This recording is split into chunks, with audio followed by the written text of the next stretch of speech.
গীতা অধ্যায় 18 62 নম্বৰ শ্লোকত ভগৱানে নিজেই কৈছে যে অৰ্জুন সেই পৰমেশ্বৰৰ শৰণত যোৱা যাৰ কৃপাত পৰম শান্তি আৰু চিৰন্তন স্থান অৰ্থাৎ সত্যলোক প্ৰাপ্ত হ'ব। সেইজন পৰমেশ্বৰ কোন, ক'ত থাকে, কেনেকুৱা? এই কথা জানিবলৈ অনুগ্ৰহ কৰি অৱশ্যেই শুনক জগতগুৰু তত্ত্বদৰ্শী সন্ত ৰামপাল গুৰু মহাৰাজৰ অমৃত বচন, সকলো পবিত্ৰ ধৰ্মৰ পবিত্ৰ শাস্ত্ৰৰ আধাৰত। সেই সময়তে ভগৱান তাৰ পৰা ওলাই গ'ল। তেতিয়া সি আহি ক'লে, মহাৰাজ দেৱ, এনেকৈ মোৰ মায়ে এইটো দিছে, মোৰ মায়ে এনেকৈ কৈছে, আপোনাৰ কথা এনেকৈ কৈছে, আৰু মহাৰাজ মোৰ অলপ সময় বেছি লাগি গ'ল, মোক ক্ষমা কৰি দিয়ক। মই 15-20 দিন বুলি কৈছিলোঁ, কিন্তু এমাহ লাগি গ'ল মহাৰাজ, মোক ক্ষমা কৰক। এতিয়া সি মহাত্মাজনে তাৰ ফালে চাই থাকিলে, মুখৰ ফালে চাই থাকিল আৰু ক'লে, কি কৈ আছা তুমি? এই টোপোলাটো ক'ৰ পৰা আনিলা? এই বস্তু ক'ৰ পৰা আনিলা? এয়া কি? তেতিয়া সি ক'লে, মই ঘৰৰ পৰা আহিছোঁ, তাৰ পৰা আনিছোঁ। তেওঁ প্ৰথমে বুজি পোৱা নাছিলে, বহুত দেৰি পিছত বুজি পালে। বৃদ্ধজনে সুধিলে, তুমি আজি আহিছা? ক'লে, হয়, মই ঘৰৰ পৰা আহিছোঁ, সেইদিনা যে গৈছিলোঁ। তেওঁৰ গাৰ নোম থিয় হৈ গ'ল, বেয়াকৈ কান্দিলে যে হে ভগৱান, এই পাপীয়ে আপোনাক গু পেলাবলৈ দিলে, এই নিজজনৰ ক'তনো উদ্ধাৰ হ'ব? গতিকে পুণ্যাত্মাসকল, পৰমাত্মাই কয়, এতিয়া তোমাৰ যিজন সঁচা লগৰী, তুমেव মাতা চ পিতা, তুমেव বন্ধু চ সখা, তুমেव বিদ্যা চ দ্ৰৱণ, তুমেव সৰ্ব মম দেৱ দেৱ। আমি তেওঁক পাহৰি আনৰ ওপৰত আশা কৰোঁ, সেইবাবে আমি ভগৱানৰ পৰা দূৰ হৈ গৈ থাকোঁ। গতিকে ইয়াত গৰীবদাস চাহেবদেৱে কৈছে যে त्रिलोचन के भय भरतिया মানে চাকৰ, এচি ভক্তি কমাৱে, এনেকুৱা ভক্তি কৰক, ভগৱান আপোনাৰ লগত থাকিব। গতিকে এই প্ৰকাৰে এতিয়া যেনেকৈ যিসকল ভাই ভনীৰ, বিশেষকৈ পুৰুষেতো অলপ চলপ বুজি পায়, কিন্তু ভনীসকলে বৰ কষ্ট পায় যাৰ সন্তান নাথাকে, কিয়নো তাইক সমাজে জীয়াই থাকিব নিদিয়ে। ঘৰলৈ গ'লে ঘৰৰ মানুহ মনে থাকিলে ওচৰ পাজৰৰ মানুহ আহি যায়, কিবা কাম লৈ আহিব আৰু এনেকৈ সুধিব, বোৱাৰী ল'ৰা ছোৱালী হোৱা নাই নেকি? এতিয়া শাহু মাকে কি ক'বনো? নাই, একো হোৱা নাই, বহু বছৰ হৈ গ'ল বিয়া হোৱা, এটাতো সন্তান লাগিছিলেই দিয়কচোন, চাই লওক আন কাৰোবাক বিয়া পাতি দিয়ে যদি। এতিয়া সি জীয়ৰীজনী আৰু সমস্যাৰ সৃষ্টি কৰি দিলে, আৰু এটা বিয়া পাতি দিব, মানে সেইটো কথাই তাই পাহৰিলেও ওচৰ পাজৰৰ সম্পৰ্কে আহি মনত পেলাই দিব। কোৱাৰ বাবে এইটোৱেই যে যেতিয়ালৈকে প্ৰাণীৰ জ্ঞান নহয়, শান্তিত জীয়াই থাকিবলৈ নিদিব। পুৰুষেতো বাহিৰতেই কাম কৰি থাকে, কেতিয়াবা শুনে আওকাণ কৰি দিয়ে, মনক বুজাই লয়, কিন্তু সেই ভনীৰ সাধ্যৰ কথা নহয়। শেষত তাই ইমান দুখী হৈ যায়, যদি ভগৱানে সন্তান দিব বিচাৰে তেন্তে দিব, যিয়েই নকৰা কিয়। আৰু যদি ভাগ্যত নাই, কেতিয়াও নোপোৱা, যিমানেই বিয়া নাপাতা। সন্তানৰ মাজতো চাওক, আমি ল'ৰা সন্তানক মহত্ব বেছিকৈ দিওঁ। দাস জুনিয়ৰ ইঞ্জিনিয়াৰ আছিলে, কাম কৰিছিলে যেতিয়া চাকৰি হাৰিয়ানা চৰকাৰৰ আছিলে, জুনিয়ৰ ইঞ্জিনিয়াৰৰ। সেই সময়ত এজন কণ্ট্ৰেক্টৰ আছিল, ঠিকাদাৰ। সেই সময়ত তেওঁৰ প্ৰায় 55 বছৰ আয়ুস আছিলে, তেওঁৰ 55তকৈ বেছি হ'ব। আৰু তেওঁৰ 4জনী ছোৱালী আছিলে, ল'ৰা এটাও নাছিলে। আৰু 4জনীৰে বিয়া পাতি দিছিলে, নাতি নাতিনীও আছিলে, সকলোবোৰেই আছিলে, কিন্তু পুত্ৰ নাই। তেতিয়া তেওঁৰ পত্নীক কোনোবাই কৈ দিলে যে তোমাৰ ভনীক বিয়া কৰোৱাই দিয়া এওঁৰ লগত, এওঁৰ পুত্ৰ হ'ব। তাই নিজৰ সৰু ভনীয়েকৰ লগত তেওঁৰ বিয়া কৰাই দিলে। তাইৰো একেলগে 2জনী ছোৱালী হ'ল, একেলগে 2জনী যজা। তেওঁ নিজেই কৈছিলে যে ভাগ্যত নাই যদি আমি নাপাওঁ, লাগিলে কিবা চিকিৎসাই লওক, যিকোনো ফেমিলি প্লেনিঙেই নকৰক কিয়, লাভ নাই। যদি ভাগ্যত নাই তেনেহ'লে কিয় ইমান জোঁট পতানো, অযথা দুখী হ'বলগীয়া হ'ল। যি কাম কৰিবলগীয়া আছিলে সেয়া পাহৰিলে। আৰু যদি সেইজনী ভনী যাৰ এটাও সন্তান হোৱা নাই, তেন্তে তেওঁ শেষ সময়লৈকে এইটো আশা লৈয়ে মৃত্যু হয়, কষ্টত। আৰু এই কালৰ ইমান লেতেৰা বিধান পিছৰ জনমত মাইকী কুকুৰ বনায়। যিহেতু আগৰ জনমত সন্তান নোহোৱাৰ বাবে কষ্টত মৰিছা, এতিয়া তুমি 8টা জন্ম দিয়া আৰু মা হৈয়ে সকলো সুখ লোৱা। পিছৰ জনমত মাইকী গাহৰি বনাই দিব 12টা জন্ম দিবলৈ। কৰা এতিয়া। গতিকে পুণ্যাত্মাসকল এই জ্ঞানক আধাৰ বনাই দিয়ক, তেতিয়াহে জীয়াই থাকিব পাৰিব এই লেতেৰা লোকত। গতিকে পৰমাত্মাৰ কোৱাৰ ভাৱ এইটো যে পৰমাত্মাই সেই বিদ্যাধৰ আৰু দীপিকাক সন্তান নিদিলে, স্বয়ঙে আহিলে। তেওঁ আমাক বুজা দিব বিচৰা নাই, আমাৰ বুজা কমাব বিচাৰিছে। আৰু আমাৰ অভ্যাস হৈ গৈছে, আৰু বুজালৈহে ভালদৰে চলিব পাৰোঁ। যেনেকৈ গাধ এটাক এনি এৰি দিলে জঁপিয়াই ফুৰে, আৰু যদি 2.5 মোনৰ বস্তা দি দিয়া হয় তাত তেন্তে সি চিধাই চলিব। গতিকে এয়া আমাৰ অভ্যাস। আমাৰ ওপৰত যদি বেছি বুজা নাথাকে তেনেহ'লে আমি ছেট হ'ব নোৱাৰোঁ। কিন্তু যেতিয়া আমাৰ জ্ঞান হৈ যাব তেতিয়া আমাৰ ওপৰত বুজা দিয়া বা নিদিয়া আমি চিধাই যাম, আমি ধ্বংস হৈ যাম। গতিকে এই প্ৰকাৰে পৰমাত্মাই আমাক যি ক'ব বিচাৰিছে, যদি আপোনাৰ সন্তান আছে তেন্তে সংস্কাৰ আছে, আপোনাৰ কিবা ধাৰ আছে লেনদেনৰ। যেনেকৈ এটা সময়ত এজন সুখদেৱ নামৰ ঋষি আছিলে। এতিয়া পৰমাত্মাই নিজৰ সূক্ষ্ম বেদত আমাক জ্ঞান দিয়ে। सुखदेव ने 84 भुगती बना पजावे खरवो, तेरी क्या बुनियाद प्राणी तू पेंडा पंथ पकड़वो। सुखदेव ने 84 भुगती बना पजावे खरवो।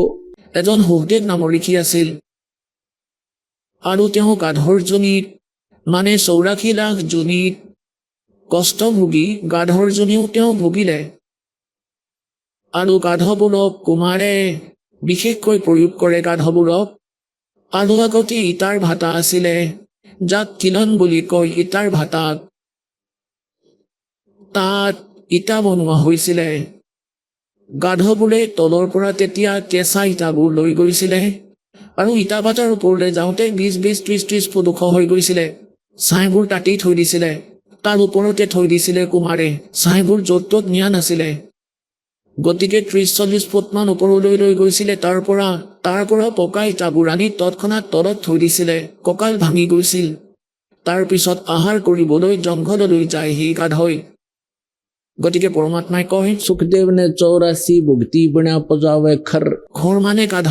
बना पजावे खरवो, और तेरी क्या बुनियाद प्राणी तू पेंडा पंथ पकड़वो। তোমাৰ কিনো সাধ্য সৰল প্ৰাণী, তুমি সি সাধনা কৰা। হিয়া পেণ্ডা মানে মাৰ্গ, সি সাধনা কৰা, যাৰ দ্বাৰা তোমাৰ এই জন্ম আৰু মৃত্যু 84 লাখ জনীৰ সমস্যা শেষ হয়। যেতিয়া সুখদেৱ ঋষিৰ জন্ম হ'ল, তেওঁ 12 বছৰ মাকৰ গৰ্ভত থাকিলে, আৰু মাকৰ গৰ্ভত 3 মাহৰ পিছতে সন্তানে, এনেইতো 2 মাহৰ পিছতে গৰ্ভত সন্তান বৰিত প্ৰৱেশ হয়। 3 মাহ হোৱাৰ পিছত তাৰ নিজৰ সকলোবোৰ অনুভৱ চেতনা হয়। মই কোন আছিলোঁ, ক'ত আছিলোঁ, কি দুখ ভুগিলোঁ, এতিয়া মোৰ উদ্দেশ্য কি, কিমান ভাল সংস্কাৰৰ বাবে মই মনুষ্য জীৱন পাইছোঁ। সেই সময়ত তেতিয়া সি এইটোৱেই ভাবে, এবাৰ যদি মই এই গৰ্ভৰ পৰা বাহিৰলৈ ওলাওঁ আৰু যেতিয়াই মই বুজি পোৱাৰ যোগ্য হ'ম তেতিয়া ভগৱানৰ ভক্তি কৰিম, পৰম সন্তৰ সন্ধান কৰিম আৰু সৎ ভক্তি কৰিম। এই সংসাৰৰ কোনো সুখ সংগ্ৰহ নকৰোঁ, কোনো সুখ সম্পত্তি। কিন্তু বাহিৰলৈ অহাৰ পিছতে এই 3 গুণ ৰজগুণ ব্ৰহ্মা সতগুণ বিষ্ণু আৰু তমগুণ শিৱৰ যি প্ৰভাৱ, ইয়াক অচেতন কৰি দিয়ে। পূৰ্বজন্মৰ কোনো চেতনাই নাথাকে। এজন দুজনৰ থাকে, কিন্তু সেয়াও কম বেছি পৰিমাণৰ হয়। গতিকে কি হ'ল, সুখদেৱ ঋষি যেতিয়া মাকৰ গৰ্ভৰ পৰা বাহিৰলৈ আহিল 12 বছৰ আয়ুসত, 12 বছৰীয়াই হৈছিলে, কিন্তু মাকৰ গৰ্ভৰ পৰা বাহিৰলৈ ওলাই সেই 12 বছৰৰ আয়ুস একেবাৰতে গ্ৰহণ কৰিলে। ইমান ডাঙৰ শৰীৰ হৈ গৈছিল, ভিতৰত ইমান নাছিলে, বাহিৰত আহি ইমান স্তৰৰ হৈ গ'ল। ব্যাসদেৱ তেওঁৰ পিতা আছিলে। ব্যাসদেৱে অপেক্ষা কৰিছিল যে পুত্ৰ হ'ব, কাৰণ তেওঁ ঋষি আছিলে। তেওঁ জানিছিলে যে গৰ্ভত পুত্ৰ আছে, আশা কৰি আছিলে। সি জন্ম হৈয়ে গুচি গ'ল। সুখদেৱ ঋষিয়ে নিজৰ মাক দেউতাকৰ ফালে নাচালেও তেতিয়া ব্যাসদেৱে মাতিলে যে পুত্ৰ সুখদেৱ, মই তোমাৰ অন্তত দৰ্শন কৰি লওঁ, মুখখনটো এবাৰ চাই লওঁ, তোমাৰ 12 বছৰ ধৰি অপেক্ষা কৰিছোঁ। তেওঁ তথাপিও এবাৰো ঘূৰি নাচালে, আৰু গৈয়ে কৈছে যে ঋষিদেৱ, নাজানো কিমানবাৰ আপুনি মোৰ পিতা হৈছে, আৰু নাজানো কিমানবাৰ মই তোমাৰ পিতা হৈছো। এয়া বৰ জটিল। এইবাৰ এইবোৰৰ পৰা মুক্ত হ'ম। বৰ কষ্টৰে মানৱ শৰীৰ পাইছো। তেতিয়া সুখদেৱ ঋষিয়ে ক'লে, एक लेवा एक देवादूतम और कोई किसी का पिता नहीं पूतम। ये तो ऋण संबंध जुड़ा एक ठाठा, अंश में सब 12 बाटा। एक लेवा एक देवादूतम। আপোনাৰ কিবা লেনদেন আছে ইজনৰ আনজনৰ লগত। গতিকে এজন লওঁতা এজন দিওঁতা, যেনেকৈ আপোনালোকে দেখে। দেউতাকে গোটেই জীৱন উপাৰ্জন কৰে, বহুত কষ্ট কৰে, পইচা উপাৰ্জন কৰে, কিন্তু পুত্ৰ ইমান অকৰ্মণ্য জন্ম হৈ যায়। সি সেই পইচাবোৰ খৰচ কৰে, মদ খাই, এটা কামো নকৰে। বাপেকে যদি কিবা কাম কৰিবলৈ কয়, তেতিয়া খং কৰে, কাজিয়া কৰিব ধৰে। গতিকে কি হয় যে সেই পিতাই কেতিয়াবা সেই পুত্ৰৰ কিবা ধাৰ লৈ পৰিশোধ কৰা নাই। কিবা পইচা লৈ থৈ দিছিলে, গতিকে সি সেইবোৰ ল'ব, পূৰ্ণ কৰিব।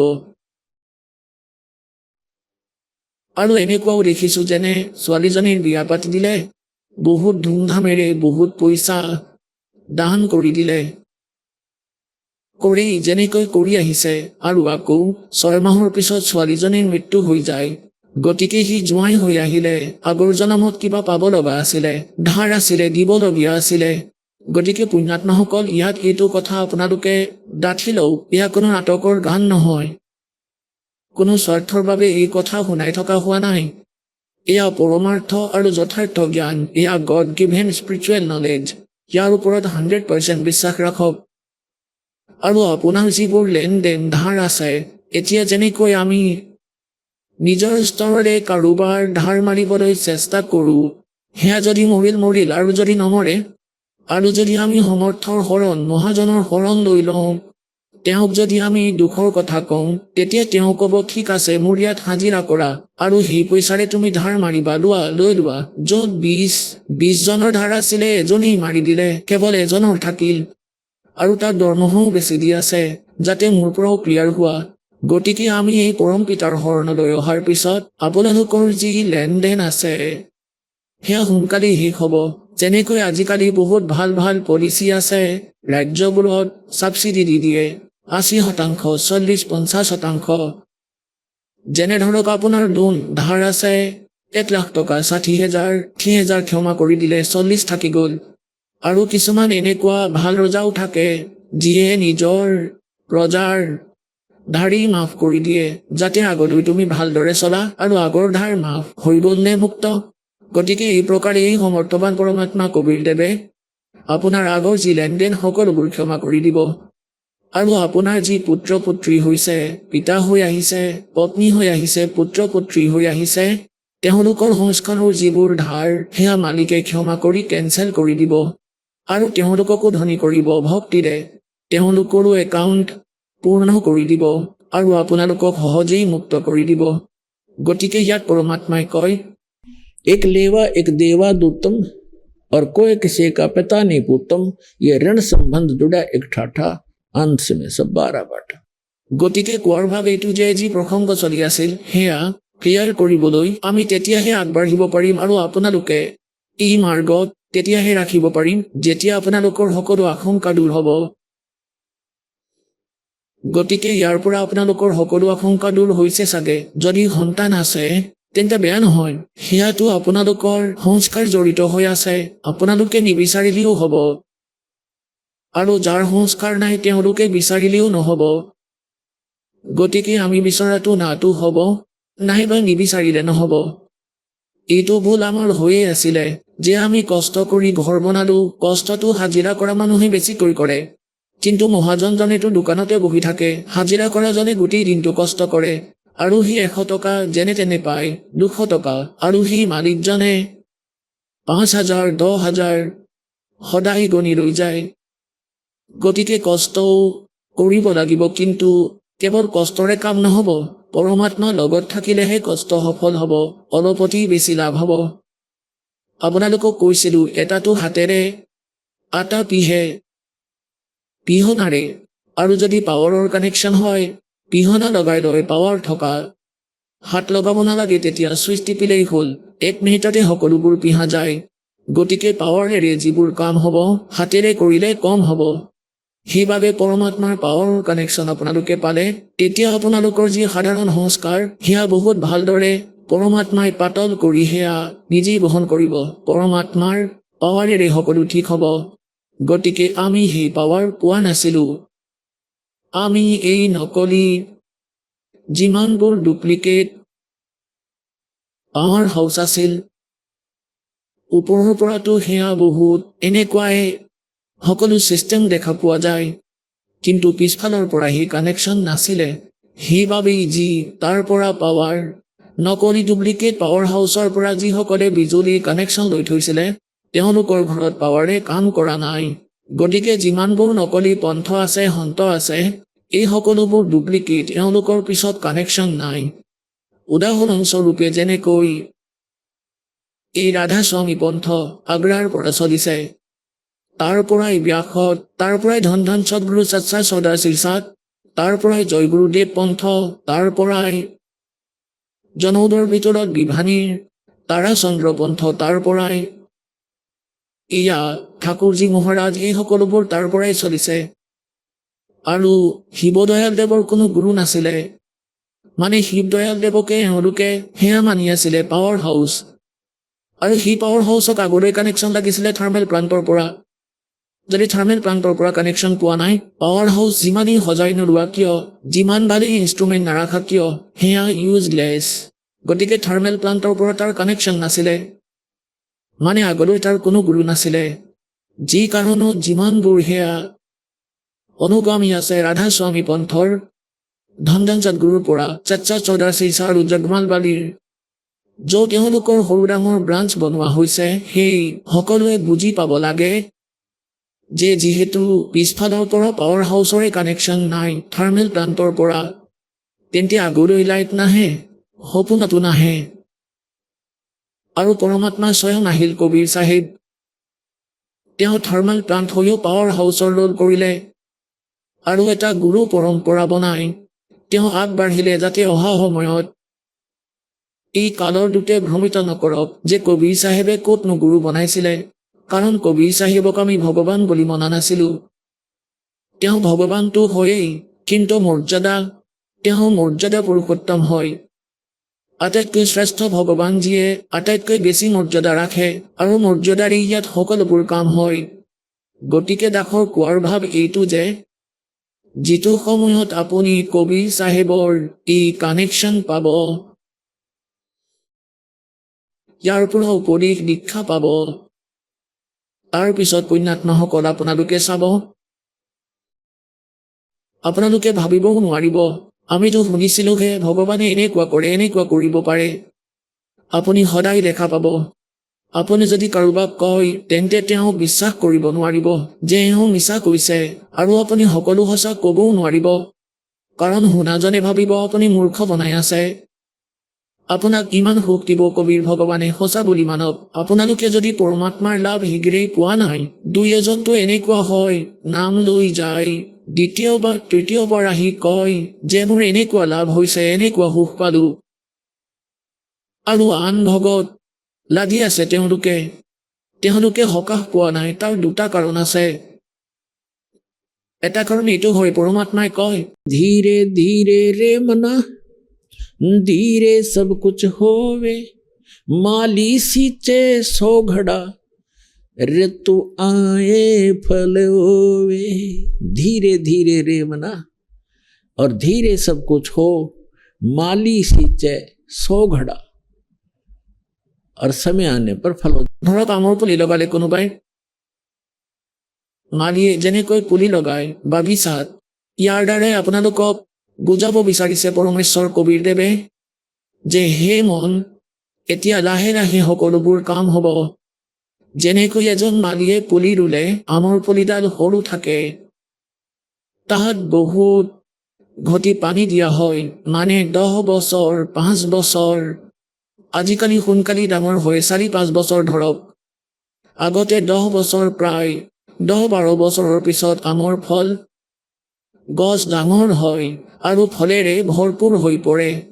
ইমান ফল লাগিছিলে, আপুনিও খাব পাৰিছিলে, আচাৰো বনাব পাৰিছিলে, ওচৰ চুবুৰীয়া কাষৰ মানুহেও লৈ গৈছিলে, সম্পৰ্কীয়সকলৰ বাবেও থোৱা হৈছিলে বান্ধি, তথাপিও শেষ নহয়।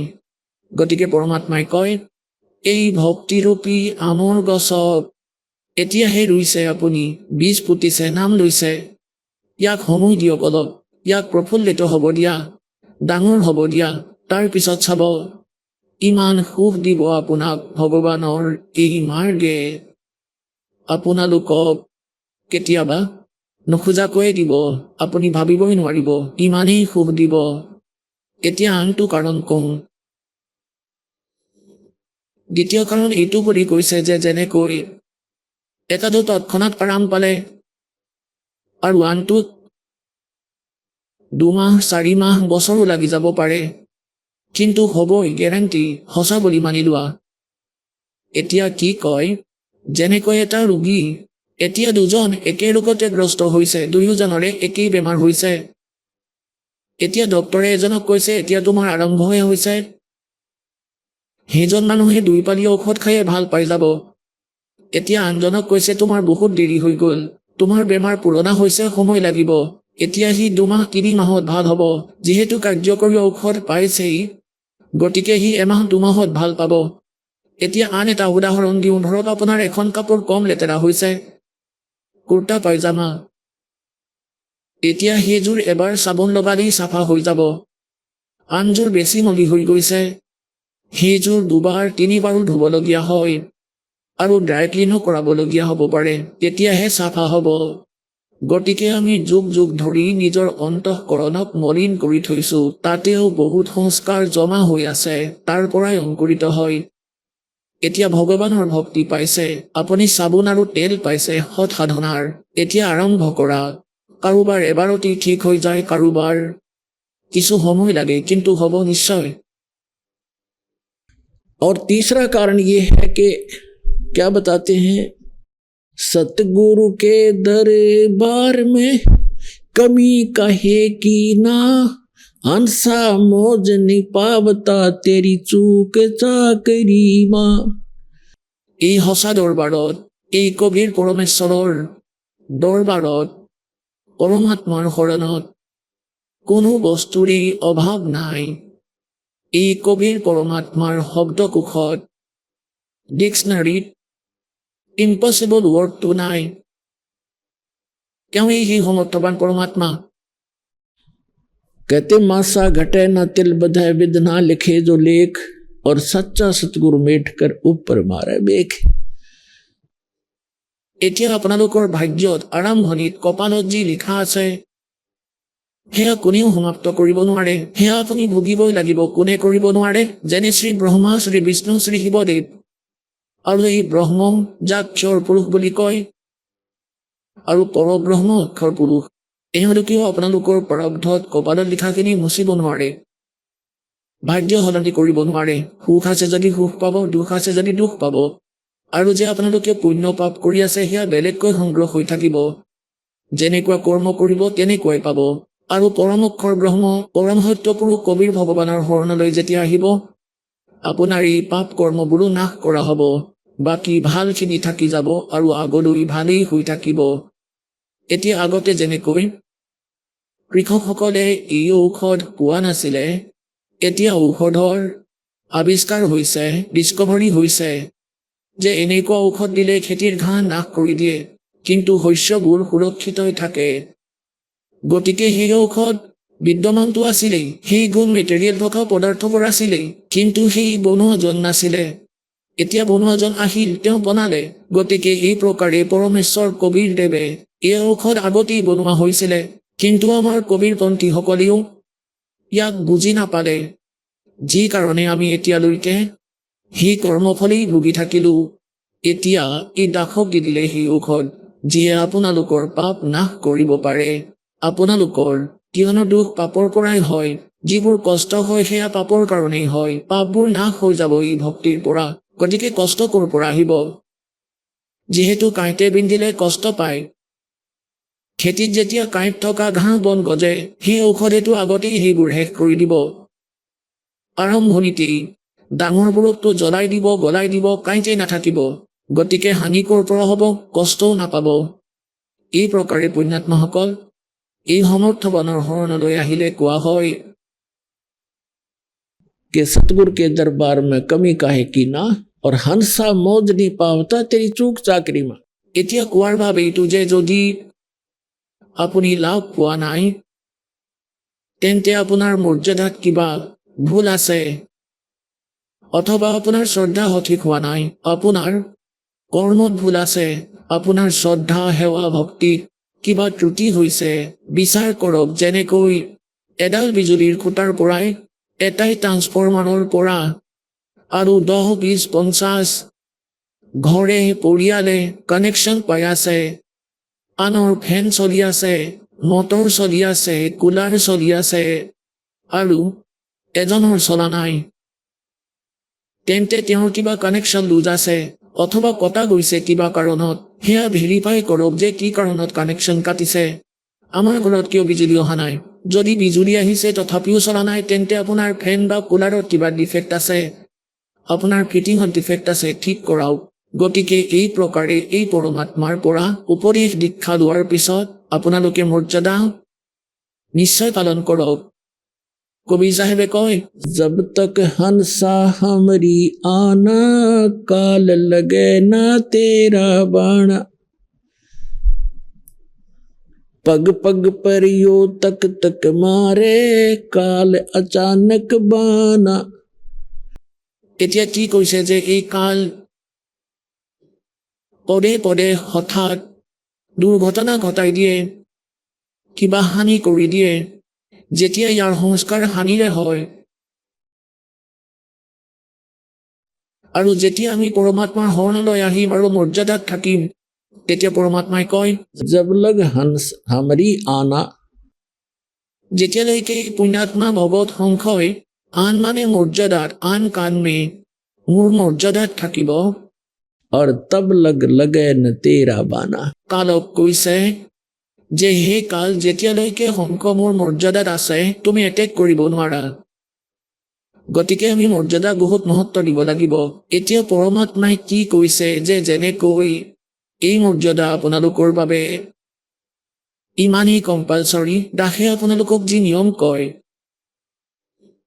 যেনেকৈ সীতা দেৱীৰ বিষয়ে শ্ৰীৰামায়ণৰ ভিতৰত আপোনালোকে বহুবাৰ শুনিছে যে ৰাৱণৰ মামাক মাৰিচ এটা স্বৰ্ণ মৃগ হৈ, সোণৰ হৰিণ হৈ, য'ত সীতাই কিছু বাগিচা বনাইছিলে, সি গৈ সেই ফুলবোৰ ছিঙিব ধৰিলে, ফলবোৰ বেয়া কৰিব ধৰিলে, আৰু যেতিয়াই সীতাৰ দৃষ্টি পৰিলে তেওঁ সোণৰ মৃগটো বহুত সুন্দৰ দেখিলে আৰু নিজৰ স্বামীক ক'লে যে এই মৃগটো লৈ অহা মোৰ বাবে, জীৱিত অথবা মৃত, নহ'লে মই অন্বেষণ কৰিম। এতিয়া ৰাম বিবশ হ'ল আৰু লক্ষ্মণক কৈ গুচি গ'ল যে মই এইটো লৈ আহোঁ, য'লৈকে গৈ আনিব পাৰোঁ, তুমি নাহিবা আৰু ইয়াত সীতাক সুৰক্ষা দিবা। জংঘলৰ কথা। শ্ৰীৰামে ধনু লৈ গুচি গ'ল, আগলৈ মৃগটো বহু দূৰ গ'ল আৰু অদৃশ্য হৈ গ'ল বহু দূৰ গৈ। সেইফালে আকাশবাণী হ'ল, ভাই মৰি গ'লো, মই মৰি গ'লো। যেতিয়া লক্ষ্মণ আৰু সীতাই দুয়োজনী মাতটো শুনিলে, তেতিয়া সীতাই ক'লে তোমাৰ দাদা বিপদত পৰিছে, যোৱা আৰু তেওঁক বচোৱা। লক্ষ্মণে ক'লে এয়া কিবা ষড়যন্ত্ৰ, মোৰ দাদাৰ কোনো বিপদ হ'ব নোৱাৰে। আপুনি নাজানে তেওঁৰ সামৰ্থ্যৰ কথা। কিন্তু তেওঁ নামানিলে আৰু লক্ষ্মণক জিতি ক'ব ধৰিলে যে তোমাৰ মনত দুখ আছে, তুমি বিচাৰিছা যে তোমাৰ দাদা মৰক আৰু তুমি মোক পত্নী বনাব বিচাৰিছা, সেইবাবেই যাব খোজা নাই। এই কথাত দুখী হৈ মহাবীৰজনে ক'ব ধৰিলে যে মাতা ঠিক আছে বাৰু, মোৰ মনত দুখ নাছিলে, কিন্তু আপুনি ভুল কথা ক'লে। পিছে এটা কাম কৰিব, এটা মন্ত্ৰ মাতি ৰেখা এডাল টানি থৈ যাওঁ, ইয়াৰ বাহিৰলৈ নোলাব। বাহিৰলৈ ওলালে আপোনাৰ হানি হ'ব। তেওঁ গুচি গ'ল। পিছত ৰাৱণ আহিল। সিটো লৈয়ে আছিলে, সি হৰণ কৰিব খুজিছিলে সীতাক। সি কিন্তু গম পোৱা নাছিলে ৰেখা টানি থোৱা। ৰাৱণে সাধুৰ ৰূপ ধৰি আহিছিলে ভিক্ষা খুজিবলৈ। প্ৰথমতে সি মাত লগালে যে সেই মাতৃ মোক ভিক্ষা দিয়ক। সীতাই ক'লে ইয়ালৈ আহি লৈ যাওক, জুপুৰীৰ কুটীৰৰ ওচৰৰ পৰা। ৰাৱণ ওচৰ চপাত এনেকুৱা জুই উঠিল, সি 10 খোজ পিছুৱাই গ'ল। তাৰপিছত ক'লে যে আপুনি ইয়ালৈ বাহিৰলৈ আহি ভিক্ষা দিয়ক, নহ'লে আপুনিতো মোক মাৰিয়েই পেলাইছিলে, নাজানো এডাল কিমান ভয়ংকৰ ৰেখা। এনেকৈ তেতিয়া সীতাই ভাবিলে যে কিনো হ'ব,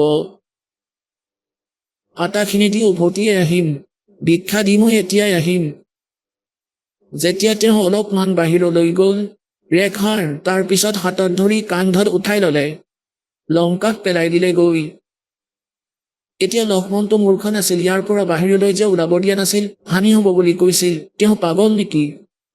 নিজেই শেষ কৰিলা, 12 বছৰ ধৰি তাৰ ভিতৰত পৰি থাকিলা, সেই নলক্ষ্য বাগিচাখনত, তাত বন্দী হৈ বহুত মানুহ মৰিলে, তাৰ পিছতহে পিছ এৰাব পাৰিলে। গতিকে পুণ্যাত্মাসকল, যি মৰ্যাদাৰ কথা এই দাসে কৈছে, সেয়া লক্ষ্মণ ৰেখা বুলি মানা। লক্ষ্মণ ৰেখাৰ ভিতৰলৈ ই সোমাব নোৱাৰে। যদি ইয়াৰ বাহিৰলৈ যোৱা তেন্তে ক্ষতি তোমাৰেই হ'ব। পৰমাত্মাই কয়, जब लग हंसा हमरी आना और काल लगे नी तेरा बाणा। মৰ্যাদা ভংগ কৰি আপুনি নিজৰ হানি কৰিব পাৰে, আপোনাৰ লাভো বন্ধ হ'ব। তাৰ উপায় হ'ল যে আকৌ আহক আৰু নিজৰ যদি নামখণ্ডন হৈছে তেন্তে আকৌ সুচাৰু কৰাওক। ভৱিষ্যতত সাৱধানে চলিব, তাৰ পিছত চাব যেনেকৈ বহুত ভকতে নাম লৈ যায় আৰু নামখণ্ড হ'লে ঠিক আছে, আপোনাৰ বেয়া সংস্কাৰ নাছিলে, আপোনাৰ হানি এতিয়া হোৱা নাই, গম পোৱাৰ পিছত আকৌ ঠিক কৰক, আগলৈ সাৱধান হওক।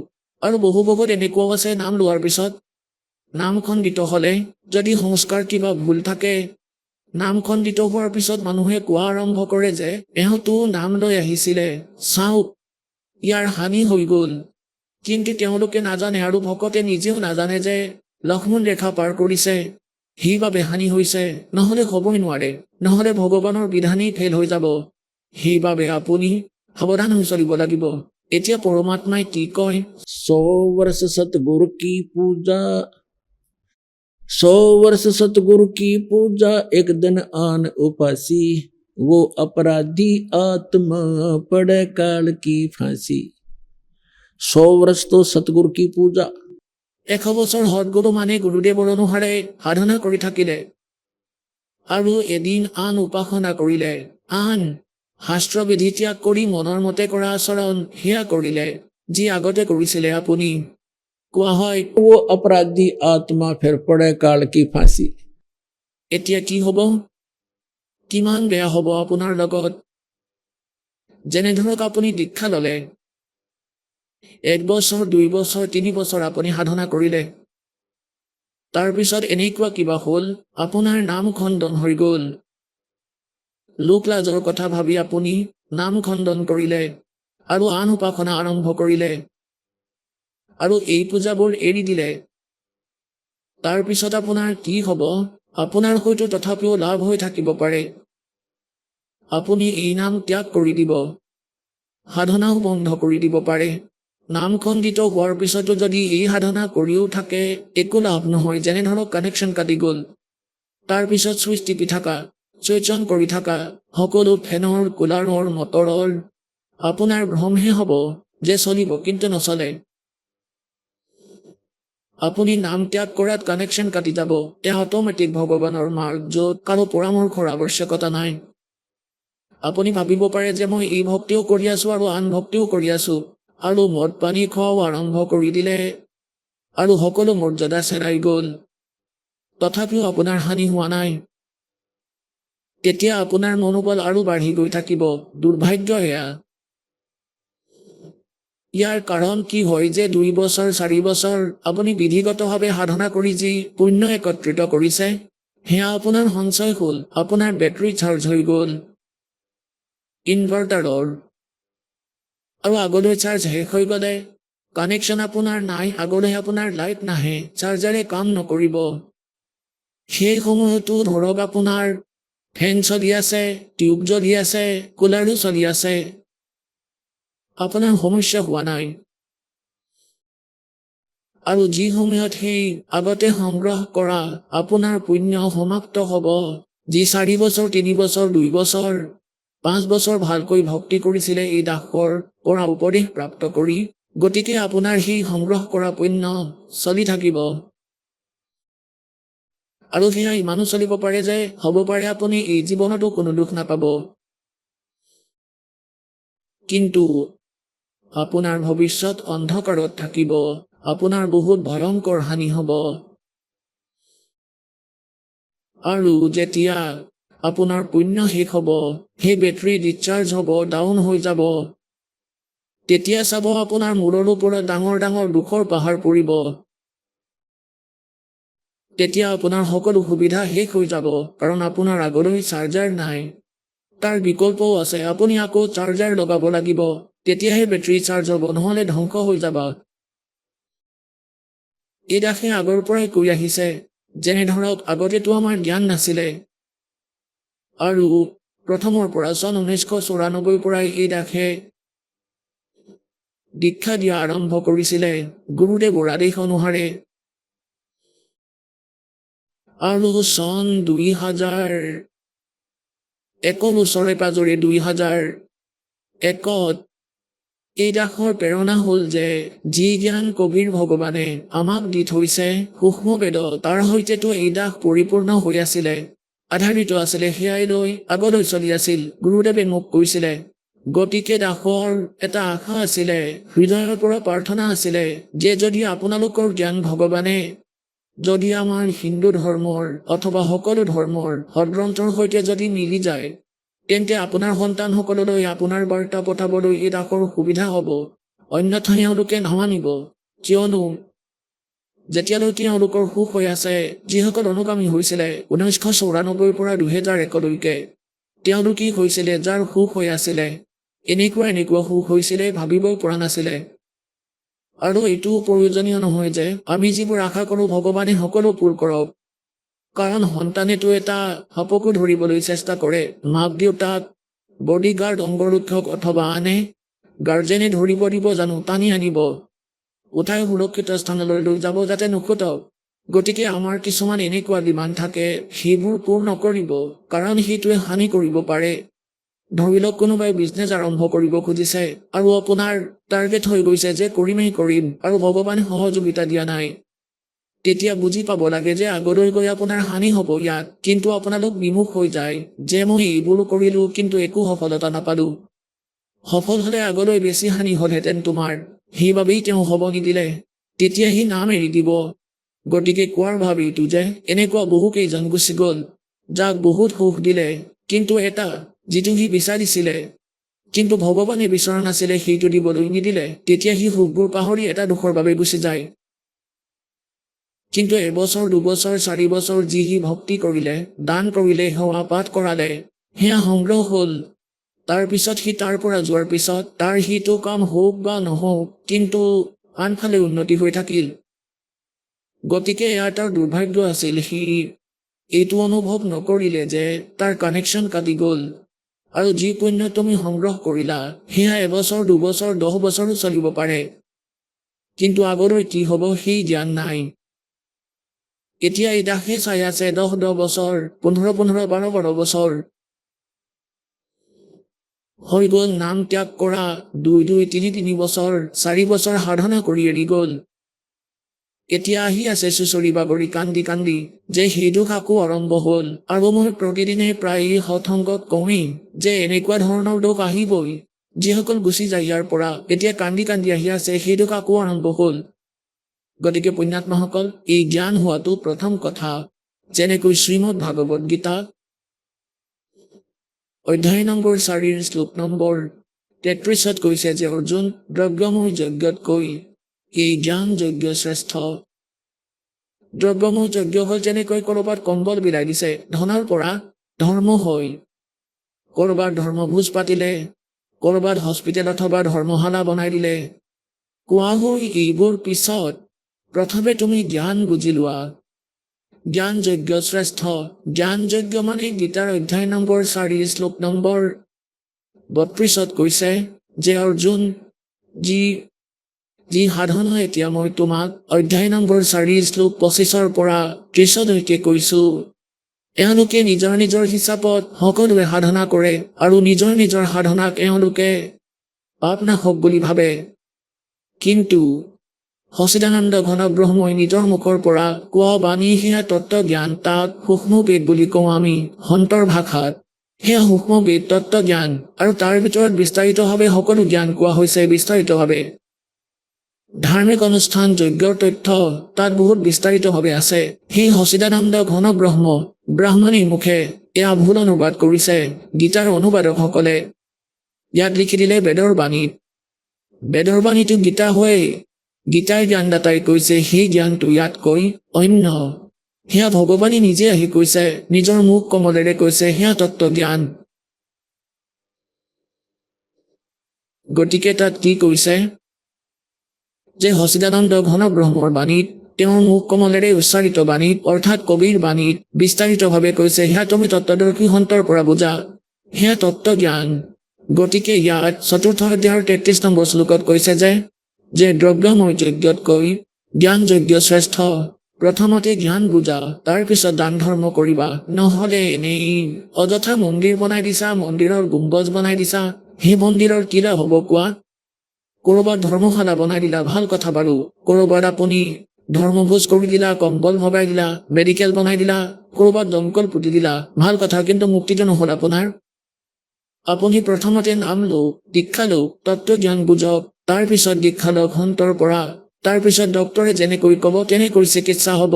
ডক্তৰে আপোনাক যি চিকিৎসা দিব সেয়াও আপুনি কৰিব লাগিব, আৰু পাঠ্যত আপুনি ধ্যান ৰাখিব লাগিব, তেতিয়াহে আপুনি সকাহ পাব। গতিকে এই প্ৰকাৰে আপোনালোকে পোনপ্ৰথমে জ্ঞান বুজিব লাগিব, আৰু জ্ঞান বুজাৰ পিছত আপোনাৰ সৎভক্তি যেনেকৈ গুৰুদেৱে ক'ব তেনেকৈ কৰিলেহে আপোনাৰ লাভ হ'ব। গতিকে ইয়াত দাসৰ যি উদ্দেশ্য যে এতিয়া যিয়ে আগতে এই জ্ঞান ভালদৰে বুজা নাছিলে, এতিয়া পৰমাত্মাই দয়া কৰিছে আপোনাৰ ওপৰত, আপোনালোকে বুজিছে, লগতে আপোনালোকে প্ৰমাণো দেখিছে। গতিকে আপোনালোক অস্থিৰ নহয়। কিন্তু সেই সময়ত আমাৰ এইটো অভাৱ আছিল যে এই দাসৰ এই সদগ্ৰন্থবোৰত থকা পৰমাত্মাই দিয়া সত্য জ্ঞান প্ৰাপ্ত নাছিলে, জ্ঞান নাছিলে। 2001 পৰমাত্মাই প্ৰেৰণা কৰিলে এই দাসক কবিৰ চাহেবৰ এটা অমৰ বাণী, যি সচিদানন্দ ঘন ব্ৰহ্মৰ বাণী, সেয়া মনত পৰিল कि वेद मेरा भेद है और मैं ना मिलूं वेदन के माही, और जौन वेद से मैं मिलूं ये वेद जानते नहीं। এতিয়া এই কথা মনত বিন্ধিল, এয়া দাতাৰ প্ৰেৰণা। करे करावे साइया मन में लहर उठा, दादू सिद्धर जीव के वो आप बगल हो जा। এটা প্ৰেৰণা হ'ল কৰোঠা আশ্ৰমৰ ভিতৰত দাসৰ। আগতে ঘৰে ঘৰে গৈ সৎসংগ কৰিছিলো, পিছত ইমান বেছি হৈ গৈছিল সৎসংগ, ঘৰে ঘৰে গৈ কৰিব পৰা নাছিলো। এক দিন ৪-৫ ঠাইত পাঠ চলিছিল, তাৰ পিছত সামূহিক আশ্ৰম কিনি ললে ভক্তসকলে, কোনোবাই দান দি দিলে, যেনেকৈ নহওক। তাৰ পিছত মই তাত থাকিব ধৰিলো। পিছত প্ৰেৰণা হ'ল যে কোনো এনেকুৱা দয়া কৰক পৰমাত্মা, আপোনাৰ জ্ঞানৰ লগত আৰু আন জ্ঞানৰ সমৰ্থন পাই যাওঁ যেনেকৈ বেদত আছে। তাৰ পিছত গীতাত থাকক, পুৰাণত এয়া প্ৰাপ্ত হওক, তেতিয়া কমচে কম হিন্দু ধৰ্মৰ ভক্তসকলে আপোনাক মানিব, আপোনাৰ জ্ঞান স্বীকাৰ কৰিব। গতিকে পৰমাত্মাই কৈছে বেদ মোৰ ভেদ। मैं ना वेदन के माही और जौन वेद से मैं मिलूं वो वेद जानते नहीं। তেতিয়া এই কথা মনত লাগিল যে বেদ ভগৱানৰ ভেদ, পৰমাত্মাৰ তথ্য দিছে। কবিৰ চাহেবে কৈছে মোৰ মহিমা গাই আছে তাত। গতিকে বেদটো আমি আগতে কেতিয়াও দেখাই নাছিলো, কেনেকুৱা টাইপৰ হয়, কেনেকুৱা হয়। তেতিয়ালৈকে গীতা আমি পঢ়িছিলো আৰু এইটোও শুনিছিলো সকলো সদগ্ৰন্থৰ সাৰাংশ হ'ল শ্ৰীমদ ভাগৱত গীতা। যেতিয়া শ্ৰীমদ ভাগৱত গীতা ইৰাখে পঢ়িবলৈ আৰম্ভ কৰিলে, কাৰণ আগতেতো বহুত বিজি চিডিউল আছিল, যেতিয়া আশ্ৰমত থাকিলো তেতিয়া অলপ আহৰি পালো, সময় পালো, তেতিয়া চালো আৰু দেখিলো যে গীতাৰ জ্ঞানদাতাই নিজেই কৈছে, অৰ্জুন তুমি সেই পৰমেশ্বৰৰ শৰণলৈ যোৱা, তেওঁৰ কৃপাতেই তুমি সনাতন পৰম ধাম আৰু পৰম শান্তি প্ৰাপ্ত কৰিবা। দাসৰ স্থিতি এনেকুৱা হৈ গ'ল যেনেকুৱা भूखे न भोजन मिल जाए, निर्धन न धन मिल जाए। এনেকুৱা স্থিতি হ'ল। মই বহুত সুখী হলো যে ভগৱান ইয়াত আপোনাৰে সকলোবোৰ গুপ্তধন লুকাই ৰাখিছে। সেয়া নতুনকৈ আকৌ গীতাৰ অনুবাদ কৰিলো, যিখন গেহেৰি নাজৰ গীতা নামৰ কিতাপ আপোনালোকৰ তাত আছে। পৰমাত্মাৰ জ্ঞানৰ আধাৰত সেইখন পুনৰ অনুবাদ কৰিলো। যিবোৰ অনুবাদকসকলে ভুল কৰি থৈছিলে, অৰ্থৰ অনৰ্থক কৰিছিলে, যেনে অনুত্তম মানে চতুৰ্থ কক্ষৰ ল'ৰা ছোৱালীকে সোধক অনুত্তম মানে গুড, অনুত্তম মানে বেড। আৰু ইয়াত কৈছে অনুত্তম মানে যিজনতকৈ উত্তম কোনো নাই। যেনেকৈ উত্তীৰ্ণ মানে পাছ, ল'ৰাটো উত্তীৰ্ণ হ'ল, পাছ হ'ল। আৰু অনুতীৰ্ণ বুলি যদি ক'ৰবাত লিখিছে আৰু সি কৈছে মই আটাইতকৈ উত্তমকৈ পাছ কৰিছোঁ, মোৰ মাৰি কান্দিবা, ক'তনো পাছ হ'লা তুমি? গতিকে সেই ভুল তেওঁলোকে কৰি থৈছে বালকৰ দৰে কথা কৈ। আহক আমি এতিয়া সেই শ্ৰদ্ধালুসকলৰ অনুভৱবোৰ জানো, যিসকলে জগতগুৰু তত্ত্বদৰ্শী সন্ত ৰামপাল গুৰু মহাৰাজৰ পৰা দীক্ষাপ্ৰাপ্ত কৰিছে তথা তেওঁ কোৱা ভক্তিমাৰ্গ এওঁলোকে অৱলম্বন কৰি আছে। নমস্কাৰ দৰ্শকসকল, আজি আমি শুনাম ছত্তীশগড়ৰ যশপুৰ জিলাৰ নিবাসী অমিত কুমাৰ খালখোৰ জীৱনৰ সত্য কাহিনী। সৰুৰে পৰাই অমিত কুমাৰ খালখোৱে খ্ৰীষ্টান ধৰ্মৰ ৰীতি নীতি অনুসৰি ভক্তি কৰি আহিছিল। কিন্তু তেওঁ কয় সেই ভক্তিৰ জৰিয়তে তেওঁ জীৱনৰ সমস্যাবোৰৰ সমাধান বিচাৰি পোৱা নাছিল। ঘৰুৱা অশান্তি, আৰ্থিক সমস্যা, ভূত প্ৰেতৰ বাধা আৰু পৰিয়ালৰ সদস্যসকলৰ নিচাৰ আসক্তিয়ে তেওঁলোকক বহু কষ্ট দিছিল। আনকি এই সমস্যাবোৰৰ সমাধানৰ আশাত তেওঁ চাৰ্চলৈ গৈ ফাদাৰৰ পৰাও পৰামৰ্শ লৈছিল, কিন্তু কোনো সমাধান পোৱা নাছিল। পিছত তেওঁ সন্ত ৰামপাল গুৰু মহাৰাজৰ বিষয়ে জানিবলৈ পায় আৰু তেওঁৰ শৰণ গ্ৰহণ কৰাৰ পিছত অমিত কুমাৰৰ পৰিয়ালত বহু পৰিৱৰ্তন আহে। পিতৃ মাতৃয়ে নিচা ত্যাগ কৰে, ভূত প্ৰেতৰ বাধা দূৰ হয় আৰু ঘৰখনত সুখ শান্তি ঘূৰি আহে। পিছে অমিত কুমাৰৰ জীৱনত এনে কি ঘটিছিল যাৰ ফলত ইমান ডাঙৰ পৰিৱৰ্তন আহিল? আহক শুনো অমিত কুমাৰৰ নিজৰ মুখেৰে। নমস্কাৰ ছাৰ। নমস্কাৰ, ছাৰ আপোনাৰ নাম কি? মোৰ নাম অমিত কুমাৰ খালখো। অমিত, আপুনি ক'ৰ পৰা আহিছে? মই কুনকুৰি যশপুৰ জিলা ছত্তীশগড়ৰ পৰা। অমিত, আপুনি সন্ত ৰামপালদেৱ মহাৰাজৰ পৰা নাম দীক্ষা কেতিয়া ল'লে? মই 5 ছেপ্টেম্বৰ 2013ত লৈছিলোঁ। সন্ত ৰামপালদেৱ মহাৰাজৰ পৰা নাম দীক্ষা লোৱাৰ আগতে আপুনি কোনো ভক্তি সাধনাও কৰিছিলনে? ছাৰ, সন্ত ৰামপালদেৱ মহাৰাজৰ ভক্তি সাধনাৰ আগতে মই ইছাই ধৰ্মত আছিলোঁ আৰু মই ঈশা মছিৰ ভক্তি কৰিছিলোঁ, বাইবেলৰ পাঠ কৰিছিলোঁ, ডেইলি চাৰ্চ গৈছিলোঁ, মাতা মৰিয়মৰ ওচৰত আঁঠুকাৰি প্ৰাৰ্থনা কৰিছিলোঁ, প্ৰেয়াৰ কৰিছিলোঁ। খ্ৰীষ্টমাছত আৰু ইষ্টাৰ্কত যে কৰে সদায় আমি 40 দিন প্ৰাৰ্থনা, বিনতি, উপবাস এইবোৰ কৰিছিলোঁ ছাৰ। ছাৰ, আপুনি যিহেতু নিজেই ক'লে যে আপুনি খ্ৰীষ্টান ধৰ্মৰ আছিলে, তেনেহ'লে কি কাৰণে আপুনি সন্ত ৰামপালদেৱ মহাৰাজৰ শৰণলৈ আহিলে? ছাৰ, মই ইছাই ধৰ্মততো আছিলোঁ। যেনেদৰে আমাৰ ককা, আজু ককা, মা দেউতাহঁতে যি আমাক শিকাইছিলে তাৰ অনুসৰিয়ে মই প্ৰেয়াৰ কৰিছিলোঁ।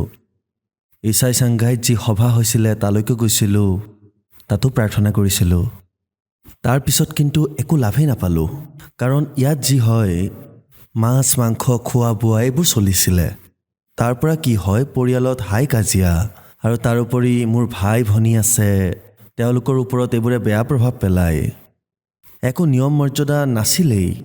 তাৰ পৰা কি হয়, আমাৰ ইয়াত আৰ্থিক অসুবিধা, নিচাপান আমাৰ পৰিয়ালত বাঢ়ি গৈছিলে আৰু ভূত প্ৰেত আদি যি থাকে তাৰ সমস্যা সদায় হ'বলৈ ধৰিছিল, যিটো কাৰণে হাই কাজিয়া এইবোৰ হৈছিলে।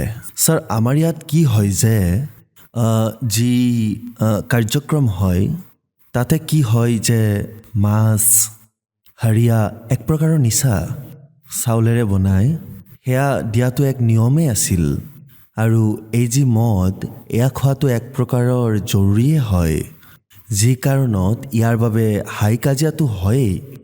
আৰু তাতে কি হয় যে যদি এয়া নকৰে তেন্তে সমাজৰ পৰা বহিষ্কৃত কৰি দিয়ে, যাৰ কাৰণত এইটো বহুত জৰুৰী হৈ পৰিছিল। আৰু তাৰপিছত মই প্ৰতিদিনে চাৰ্চ যেনেকৈ যাওঁ, তাতে এটা কথা কৈছিল যে এটা পাপ স্বীকাৰ কাৰ্য থাকে, য'ত আপুনি পাপৰ কথা ক'ব লাগে ফাদাৰৰ সন্মুখত। আপুনি যেতিয়া সেয়া কয় তাৰপিছত আপোনাৰ সেই পাপ ক্ষমা হৈ যায়, এনেকৈ কোৱা হয়। মই সদায় পাপ স্বীকাৰ কৰিছিলোঁ। পৰমেশ্বৰে আপোনালোকক ক্ষমা কৰিব বুলি কৈ সেই কাৰ্য কৰোৱা হৈছিলে। ৰাতিপুৱা গধূলিৰ যি প্ৰাৰ্থনা যি হৈছিলে সেয়া মই নিতৌ কৰিছিলোঁ। মোৰ যি কষ্ট সেয়া কম হোৱা নাছিলে। আৰু এইবোৰ কৰি কৰি মই বহুত চিন্তাত পৰিছিলোঁ। মা দেউতায়ো নিচা কৰিছিলে আৰু নিচা কৰাৰ বাবে তেওঁলোক প্ৰায়ে চেতনাহীন হৈ থাকিছিল। আৰু গাঁৱত মোৰ ঘৰৰ ওচৰৰ পাজৰৰ মানুহখিনিয়ে আমাক দেখি প্ৰায় হাঁহিছিলে, কৈছিলে যে এওঁলোকৰতো ভৱিষ্যতত একোৱেই নহ'ব, সদায় এনেকৈ থাকিব। কিন্তু তেওঁলোকেতো সেইবোৰ মন কাণে দিয়া নাছিল। মই সমাজত সদায় এইটো কথাই কৈছিলোঁ যে নিচাৰ পৰা দূৰ থাকা, কিন্তু তেওঁলোকে এইবোৰ কথা শুনাই নাছিলে। ফাদাৰৰ ওচৰলৈ গ'লোঁ, তেওঁক প্ৰাৰ্থনা কৰিলোঁ যে ফাদাৰ, আচলতে মিছন স্কুলত পঢ়া শুনা কৰিছিলোঁ। তাত সদায় ভাল শিক্ষাই দিয়ে, সমাজত কেনেকৈ জীয়াই থাকিব লাগে তাৰ বিষয়ে সকলোকে কয়। কিন্তু বৰ্তমানৰ সমাজখনৰ পৰিস্থিতি এনেকুৱা হৈ গৈছে যে আমিতো মদ খাবই লাগিব, মাংস খাবই লাগিব। এতিয়া এনেকুৱা পৰিস্থিতিত আমি কেনেকৈ থাকিম, কেনেকৈ আগবাঢ়িম? আমাকতো সেই একেই মাংস বনাবলৈ শিকাইছে, মদ খাবলৈ শিকাইছে। তেন্তে আমাৰতো স্থিতি একেবাৰে বেয়া হৈ যাব, আগৰ দৰে, মোৰ ককা আজু ককাৰ দৰে। তেওঁলোকক আপুনিয়ে উঠাইছে। তাৰপিছত আমাৰ এই শিক্ষাৰ অৰ্থনো কি? সমাজত যেতিয়া ক'লোঁ, একো ন্যায় নিদিলে। ক'লে যে তুমি এতিয়া ডেকা ল'ৰা, তুমি কি জানানো সমাজৰ বিষয়ে? যদি তুমি থাকিব বিচাৰিছা তেন্তে সমাজৰ নিয়মৰ মতে থাকিব লাগিব, আৰু যদি নাথাকা বহিষ্কাৰ কৰা হ'ব। এইবোৰৰ কাৰণেই মই ভাগৰি চিন্তিত হৈ যাওঁ। এতিয়া কি কৰোঁ? মই ইফালে ইফালে গ'লোঁ, সাধুৰ ওচৰলৈ গ'লোঁ। তেওঁলোকে কিবা ডম্বৰু বনালে, ভূত প্ৰেত সাধনা এইবোৰ কৰি নাৰিকল আদি বস্তু আঁৰি দিছিলে, কিন্তু তথাপিও কোনো নিৰাকৰণ নহৈছিল। আৰু তাৰপিছত মোক এটা স্থানত এয়া ক'লে যে ৰাছাপুৰীত তাত আপুনি গুৰু বনালে, তাত মন্ত্ৰ সাধনা কৰিলে তেতিয়া আপুনি লাভপ্ৰাপ্ত কৰিব। তেতিয়া মই সেয়াও কৰিলোঁ।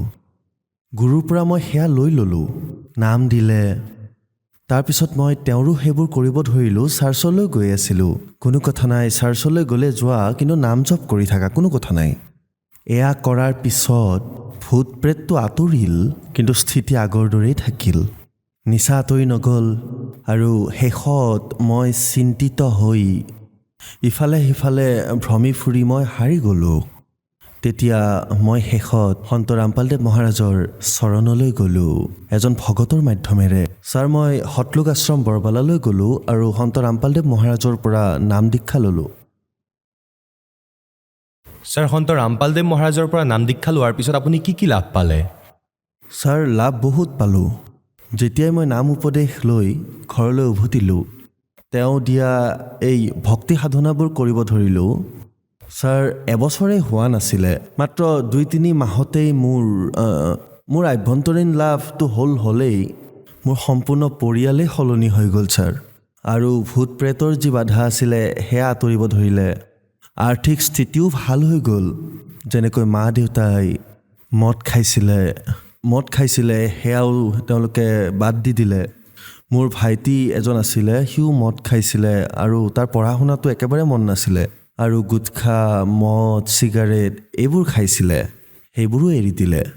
আৰু তাৰপিছত মোৰ ভণ্টি, তাই পঢ়া শুনা বাৰু কৰিছিলে, কিন্তু একো চাকৰি বিচাৰি পোৱা নাছিলে। তাৰপিছত তাই জাজপুৰত, আমাৰ জিলাতেই তাই এটা চাকৰি পালে। গতিকে লাভটো ছাৰ বহুত হ'ল। আৰু আমাৰ যি আৰ্থিক স্থিতি সেয়া বহুত বেয়া আছিল। আনকি আমাৰ ঘৰৰ খৰচখিনি উঠোৱা অসম্ভৱ আছিল। তাৰপিছত সেই সকলোবোৰ ঠিক হ'ব ধৰিলে। ঘৰতো 4 চকীয়া আহিল। তাৰপিছত মটৰ চাইকেলো লোৱা হ'ল। গতিকে লাভটো ছাৰ এনেকুৱা বহুতেই হ'ল। এতিয়াতো মই যিমানে কওঁ সিমানে কম হয়। ছাৰ, ভূত প্ৰেতৰ বাধা যেতিয়া মই আৰু মোৰ ভণ্টি হোষ্টেলত আছিলোঁ, মিছন স্কুলত আমি পঢ়িছিলোঁ, আৰু তেতিয়া হঠাতে কেতিয়াবা প্ৰেত আহি গৈছিল আৰু আহি মোৰ একেবাৰে সন্মুখত থিয় হৈ গৈছিলে।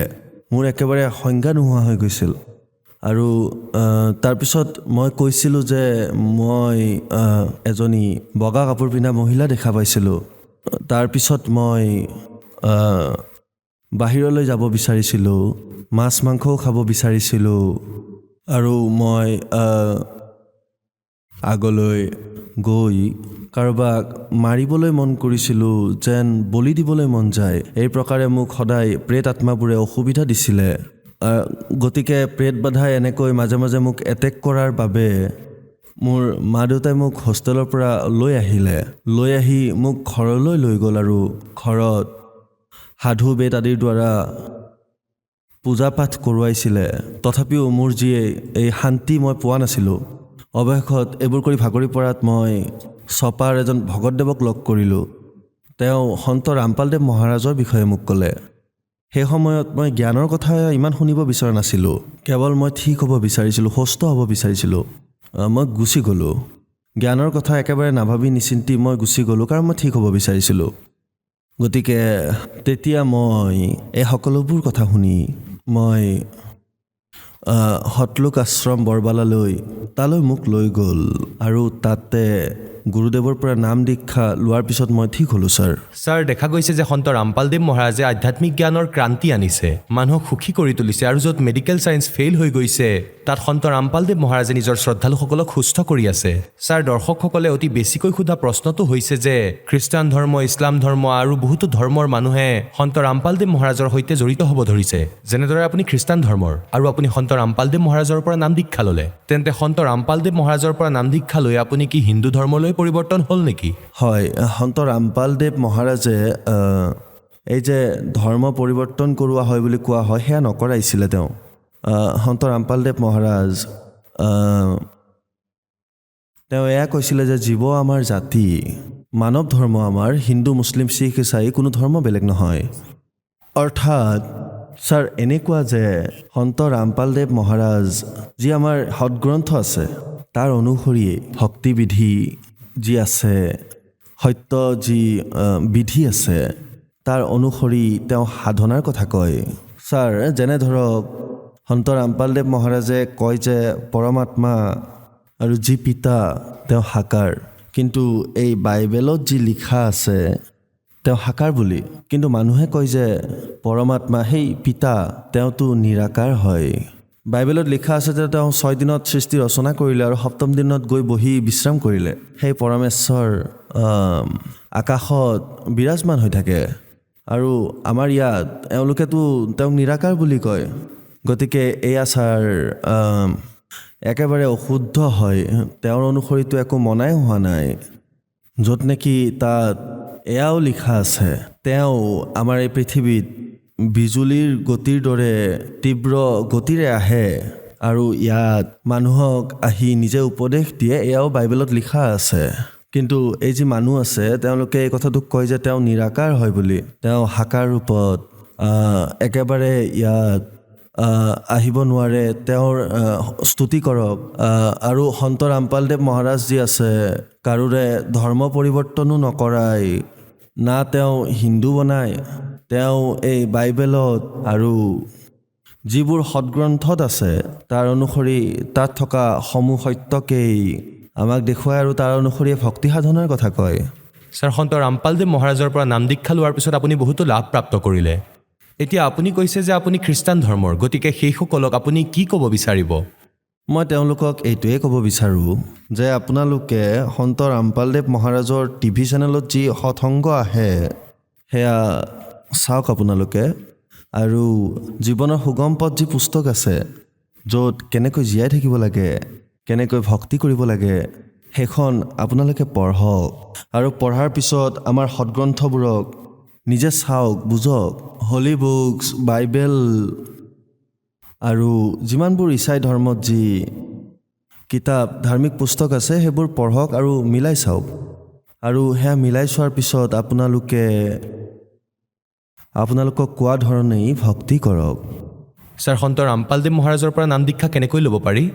সন্ত ৰামপালদেৱ মহাৰাজৰ বিভিন্ন চেনেলত যি সৎসংগ আহে, তাত যি হালধীয়া শাৰী আহে, তাৰ নম্বৰত ফোন কৰি আপোনালোকে নাম দীক্ষা ল'ব পাৰে। ধন্যবাদ। ধন্যবাদ।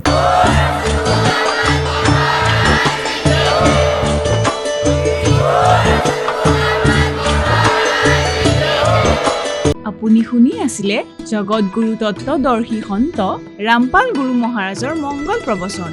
অধিক জানিবৰ বাবে ভিজিট কৰক www.jagatgururampalji.org।